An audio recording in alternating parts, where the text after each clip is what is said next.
Agape Family Care, whose founder and patron is Prophetess Ruth Makandiwa, has become and is God's preferred channel for the distribution of His love. Agape Family Care is more than an institution. We are a force, a movement constituted in the mind of God before the foundations of the earth, only to become a reality in the able hands of our woman of God, Prophetess Ruth Makandiwa, to transform communities and change the world. Today we are going to Harare Central Prison, which houses 2,000 male inmates with varying degrees of sentences.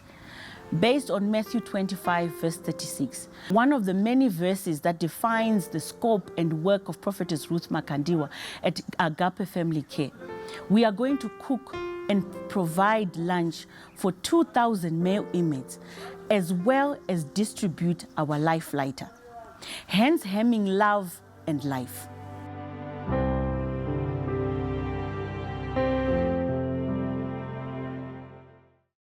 Life in the belly of the beast is tough and rough.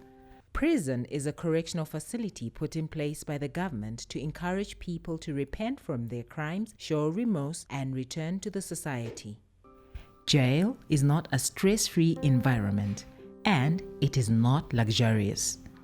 Day to day, they have to think about what it's like on the outside. A 5-star meal is out of the question. Yet, on this special day, Harare Central Prison opened the door for the Agape Family Care team to give the inmates that uncommon opportunity. From time to time, Agape Family Care has visited prisons. They have developed distinct relationships as the institutions continue to give the welfare team this rare privilege of ministering to disregarded souls. Food is a very important aspect in our day-to-day lives. We eat so that we sustain the energy we need for the growth and maintenance of our bodies. The founder and patron of the Agape Family Care, Prophetess Ruth Makandiwa, subscribes to 1 Corinthians 13, the art of love, because love lasts forever. Love is patient and kind. Love does not envy or boast. It is not arrogant or rude. It does not insist on its own way. It is not irritable or resentful. It does not rejoice at wrongdoing, but rejoices with the truth. Love bears all things, believes all things, hopes all things, endures all things.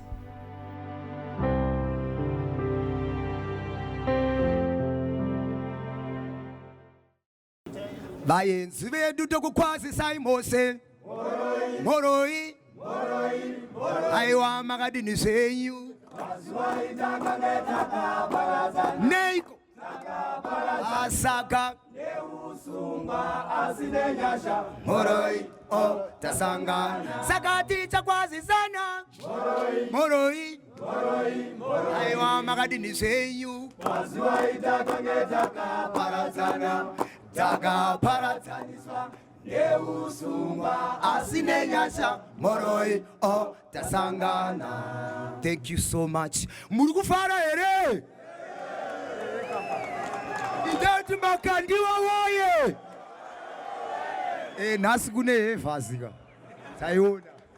Bakatoipa. Tikatini vane mubago Romira yosumuza musoro Yonongorera Yode kundiro vanova Tikatini vane mubago Romira yosumuza musoro Yonongorera Yode kundiro vanova Tikatini kwira mumuti Talira imane anyangira Ndipinde mutsiva se Kwena yongena mamim Tikatini kwira mumuti Talira imane anyangira Ndipinde mutsiva se Kwena okunyangwa zwitira mase Zwitire mase Zvichiwadza mtoro tingedombo Asine nyaja zemwari tino yambuka okunyangwa zwitira mase Zwitire mase Zvichiwadza mtoro tingedombo Asine nyaja zemwari tino yambuka Tsinga wanda se Zwitire mase Zvichiwadza mtoro tingedombo asine nyacha zemwari tino yamba vavengi vanga wanda se zvichire mazvichiwadza mtoro chinge dombo asine nyacha zemwari tino yambuka vana veIsraeri vakabudisa munyika yechipita vasvika pakumwa vana veIsraeri.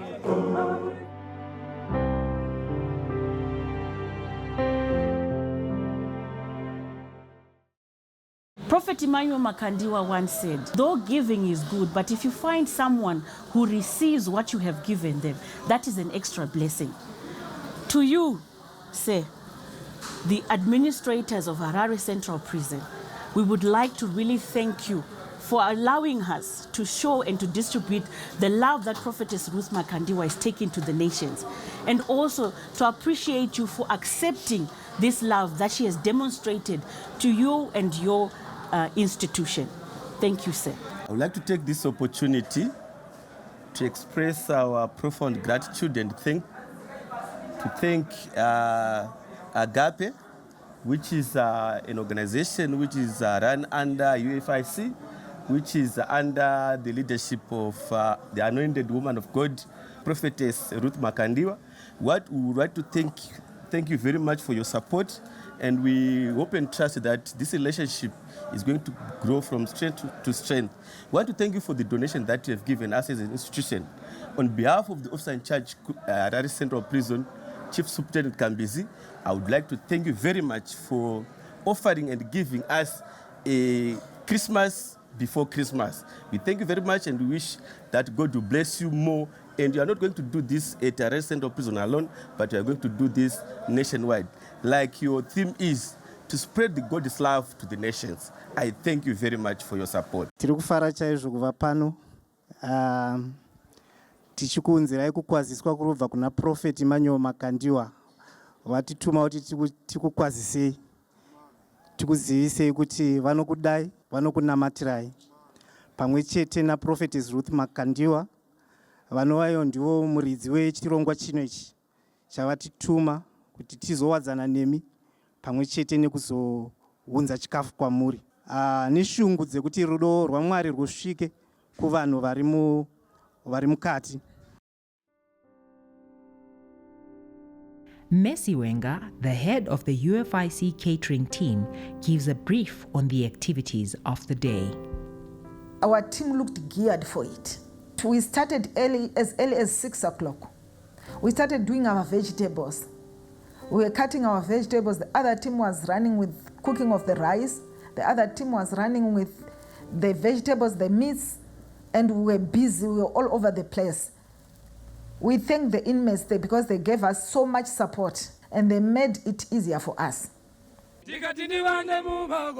As the Agape Family Care team was preparing their meal, they were monitored by the prison wardens, a process that the institution put in place.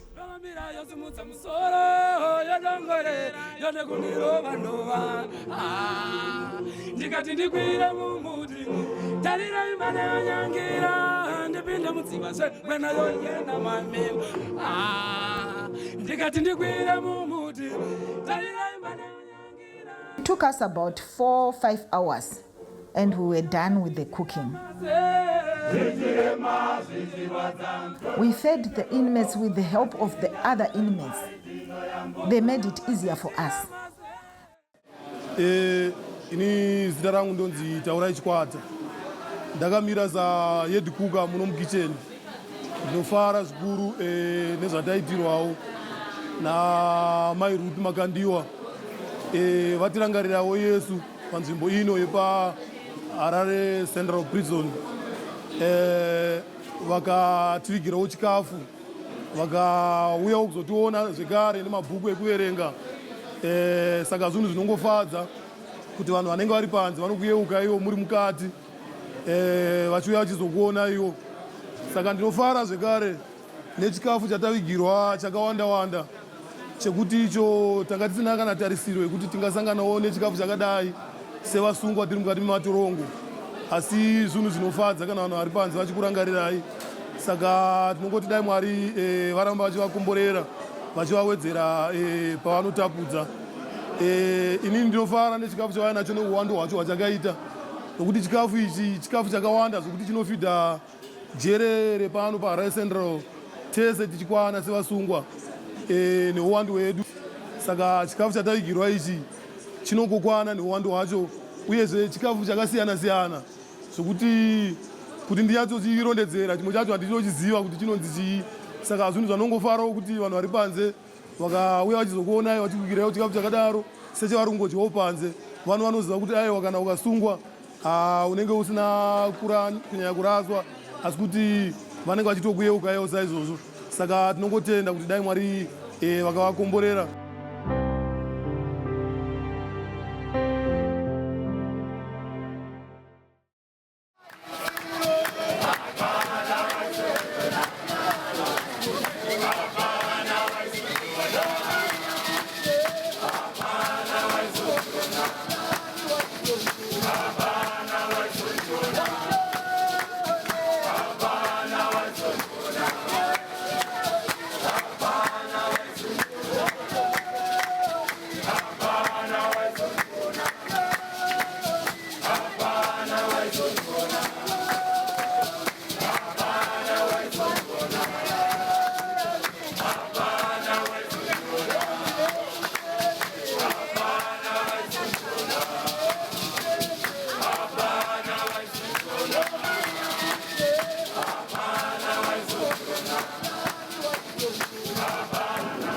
Zita rangu ndonzi Alimeza. Ndakasungwa 2013. Zvaitika nhasi pano paHarare Central Prison. Ndane 4 years ndiri pamusha uno. Asi kumashure kweso uku zvanga zvagara zvichiitika nezvaitika nhasi. Nyasha dzaMwari. Zuva ranhasi izuva randikoshera zvikuru. Mukatarisa bhuku randikabata iri, life lighter, kureva kuti my life has been lightened. Aiwa ndinotenda amai Makandiwa nezvamandiitirawo nhasi. Ruzhinji rwese rwandinarwo pano, tose tichaverenga mabhuku iwaya, tichabatsirana, tichidzidzisana zvidzidzo zvirimo mukati umu. Tinotenda nechikafu chamatigira zuva ranhasi. Tinovimba kuti da zvaibvira Mwari aramba achiisa nyasha pazviri. Makore apfuura esaya hatina kumbobvira tasangana nezvakadaro. Ndinotenda amai Makandiwa, matirakidza rudo sevana venyu. Tichafamba mugwara chairo chairo, tichafamba munzira dzamunoda kuti tifambe nadzo, nzira dzekutenda. Saka ndinoti Mwari ngaave nemi. Tinokupa chipo chekutendawo pane zvamatiitirawo izvi. Ndakamirirawo vamwe vangu vasungwa vakagarawo pasi apapo. Ini zita rangu ndinonzi Jacob Harineki, ndiri mulaifi. Ndane 20 years ndiri mujeri. Hatina mbova tamboona zvakadai. Saka tinopawo nekutendawo pane zvamatiitirawo izvi. Tidai magara muchidaro usiku nesikati muchitirangarirawo munhu waMwari atirangarirewo kubudikidzawo naadzimai wako. Titi Wamakandiwa we! Wamakandiwa we! Mutirangarirewo panyama nepamweya. Hatisi vana wenyu tiri pano. Tatenda.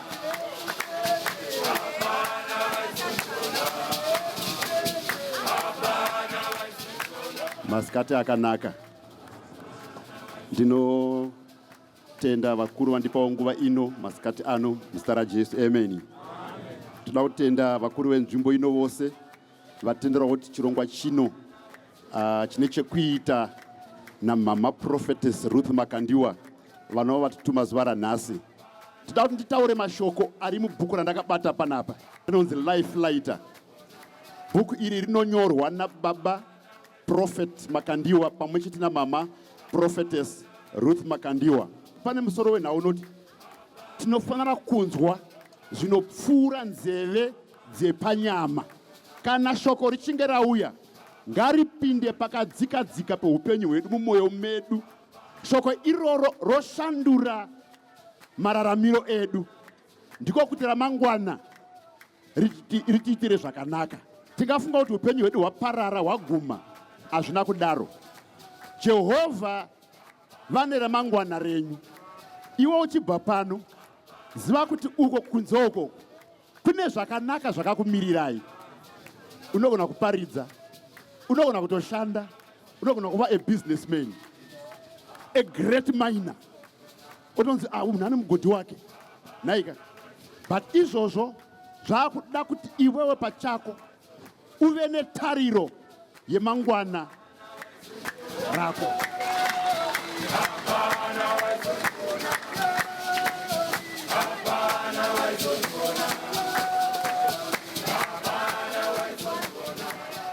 What is life really like on the inside? What is it that makes these men long for just one visitor? Ini ndinonzi Jonathan Badza. Ndane gore ndiri mukati meusungwa. Ndingangoti ichi chaitika kwandiri nhasi chishamiso sezvo handambobvira ndafungira kuti pajere pane mumwe munhu angave ari panze isiri hama yangu kana ani wangu angandirangarire zvakadai, angandiitire zvokuti kana chokutaura chaicho chekuti ndanzwa kufara, ndanzwa kudiwa kuti zveshuwa aiwa mai vane rudo, mai vane rudo, ende zveshuwa ndinotenda nezvese zvavatiitira. Tadya uyezve neshoko remweya tasangana naro ipo pano, zvokuti dai ndakwanisa kuti nhasi uno ndadzi ndabuda pano ndagona kuti ndinonamata aiwa Mwari aripo. Ndinotenda nekasingaperi, ndinoti mai rambai makadaro, rambai muchitsigira zvamaita izvozvi, nekuti rudo rwamaita urwu havazi vangani vanoita rudo rwakadaro. Ndonga kubva ndichiuya mujeri hama nechamwari kana hakusisina kana hama ichauya pano kana kuti indionewo kana kuti kudini. Ndonga vane nguva vakagumisira kuuya kana kutodyawo chinonzi nyama ndasangana nacho nhasi, kudyawo zvinhu zvabva nekuna mai vatirangarira kuti aiwa regai ndimboendewo ndimbonoonawo kune vari muhusi vakasungwa. Tisi tinofungidzira kuti takaraswa, but zvinhu zvinondishamisa zvikuru kuti kune mumwe munhu atirangarira vanonzi mai Ruth Makandiwa. Tinoti amai rambai makadaro nemwoyo wenyu, ende zveshuwa inini ndanzwa mufaro wazara mandiri wokuti ndinoti Mwari ngaarumbidzwe nekasingaperi, Mwari ngaarumbidzwe.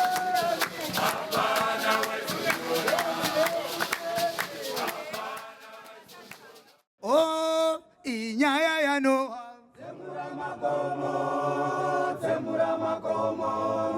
Zemura makomo, imi bakoma na inyaya ya Noah. Haya, haya, orea, orea. Bane mari vamwe vaitoanza, vamwe vaitoseka kusaya mari kuno ya oresa.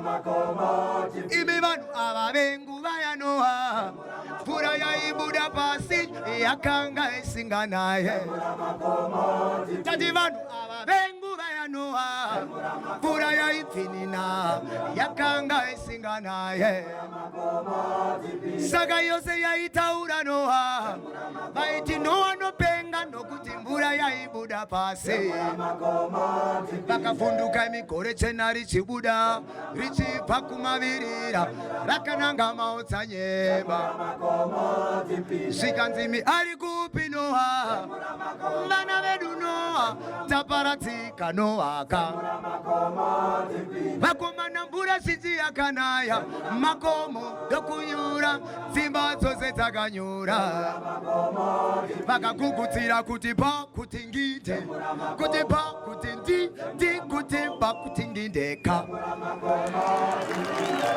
Kuti pa kuti ngite, kuti pa kuti ndi kuti pa kuti ndindeka.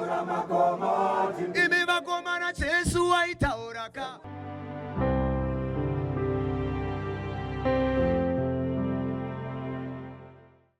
My name is Lawrence Mashonganyika. I'm very, very grateful for what the prophetess Ruth Makandiwa has done for us.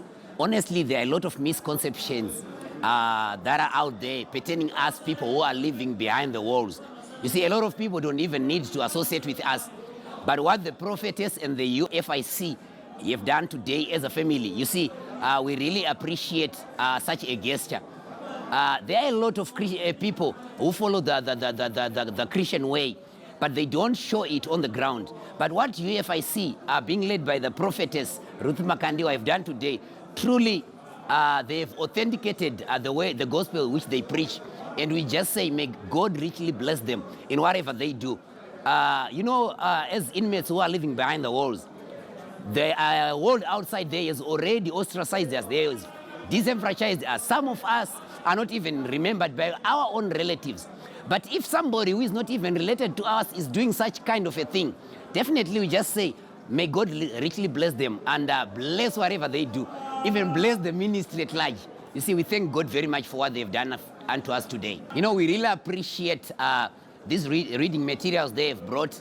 When we are in prison, you'll be having a lot of time. And most of the times, that time will be so idle. People won't be having anything to do. So when we have these books to read, it will help us sometimes when we are in the cell, get something to occupy our mind and we won't be idle-minded. We also thank for the food they've brought today. Like you see, all the inmates are very heavy in changing diet, we thank them very much. And today, we just say it's just a unique day for us.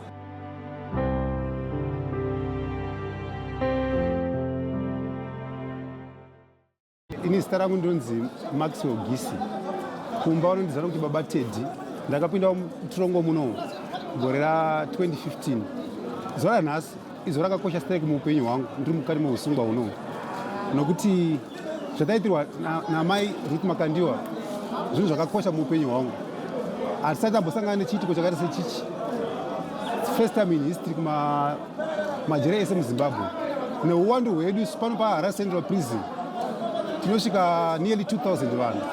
Asi vasungwa vese vari kufara nezvavaitirwa, kudya chikafu chakanaka kwavaitirwa. Soko raMwari rataparidzirwa ratasangana naro isusu zuva ranhasi rachinja upenyu hwedu, kunyanya inini.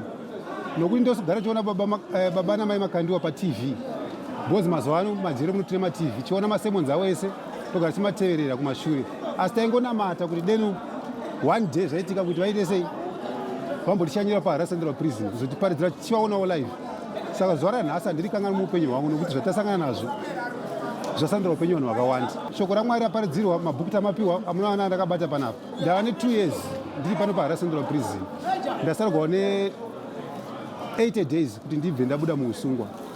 Ende ndiri kutarisira kuti ndichibuda musokubuda ndaikumbira kuti vanhu veUFI vave varigarira pagedhi pandobuda jeri kuitira upenyu hwangu usadzokera kumashure ndirambe chichinyengetera ndiri musangano ravo, nokuti zvakawanda zvandakadzidza ndisati ndasungwa. Asi nhasi uno zvavazowedzerwa nokuti vazouya sokunamata kwandaita kudeta zvosanganawo mukati meupenyu hwangu.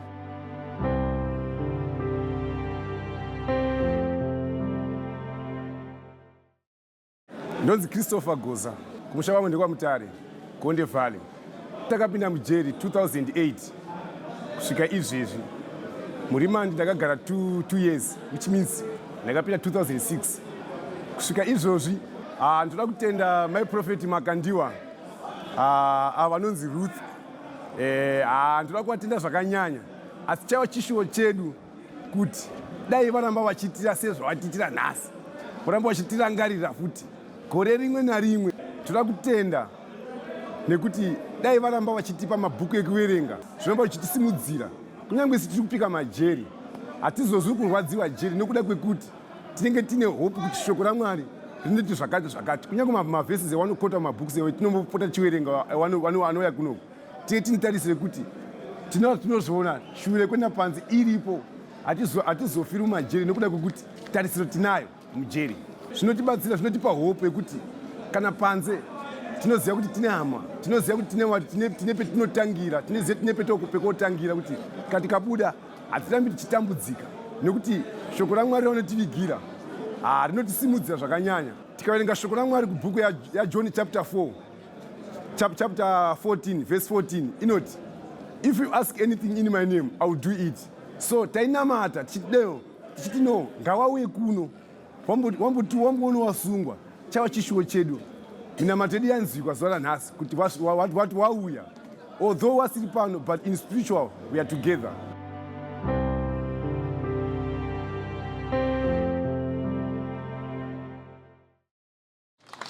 Regai nditange kutenda Prophet Makandiwa, ndotendazve Prophetess Ruth Makandiwa neboka ravo reAgape Family Care iro rinoita basa rekubatsira vanhu vetingati vulnerable musociety medu, kusanganisa isi tiri mukati, vakaremara, nherera nevanotambura. Hallelujah. Ini ndakamirira officer in charge Harare Central Prison, Chief Superintendent Kambizi. Toda kutenda zvikuru sei the women of valor, the anointed woman of God Ruth Makandiwa, nevision nechioneso chekuziva kuti kune vamwe vanoda kuvhakachirwa. Hallelujah. Kuti kune vamwe vanoda kudini kuvhakachirwa. Toda kutenda zveutungamiriri hweZimbabwe Prisons and Correctional Services uchitungamirirwa naRetired Major General Paradzai Willing Zimondi, kuti vanotendera kuti vemachechi wauye kuzotiwaraidza nesu nekutiponesa pamweya nepanyama. Hallelujah. When an inmate first gets to prison, they come to terms with the past and adjust to jail settings. They have to coexist with other inmates. Prison is a place where you are only allowed to leave once your sentence is over. Doors only open when wardens or prison guards open them. Life disappears down a deep, dark hole. Thankfully, on this day, their lives were resuscitated. They were given hope through the Word of God, fellowship, and a very good meal. Most of all, an assurance that someone out there cares. Prophetess Ruth Makandiwa regularly teaches on 1 Corinthians chapter 13. And today, Harare Central Prison was invaded by God's love. And this place will never be the same. Agape Family Care, taking God's love to the nations.